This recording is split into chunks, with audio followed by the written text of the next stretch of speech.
জাহান্নাম বছরে 2টা নিঃশ্বাস ছাড়ে। কয়টা নিঃশ্বাস? একটা নিঃশ্বাস গ্রীষ্মকালে যখন প্রচন্ড দাবদাহ চলে, ওইটা হচ্ছে জাহান্নামের নিঃশ্বাসের ফসল। ওই প্রভাবে পৃথিবীতে এরকম দাবদাহ চলে।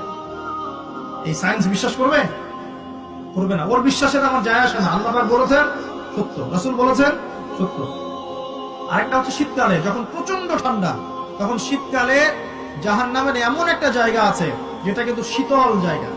জাহান্নামের পুরো জায়গাটাই কিন্তু আগুন নয়, এমনও জায়গা আছে যেটা কি খুব শীতল। ওই শীতল অংশ শ্বাস ছাড়লে এই যে পৃথিবীতে এই শীতের একটা প্রভাব চলে আসে, প্রচন্ড ঠান্ডা শৈত্যপ্রবাহ চলে আসে। এটা হয়তো অনেকে বিশ্বাস করবে না, মনে করবে যে ধর্মান্ধ কথাবার্তা। হাদিসে আছে নবী সাল্লাল্লাহু আলাইহি ওয়াসাল্লাম বলেছেন, কে সত্যবাদী? এই পুরো সভ্যতার রাসূল সাল্লাল্লাহু আলাইহি ওয়াসাল্লাম। এই বিশ্বের সমস্ত মানুষ সত্যবাদী বেশি না আল্লাহ রাসূল বেশি সত্যবাদী? বাস, আর কোনো দরকার আছে কথা?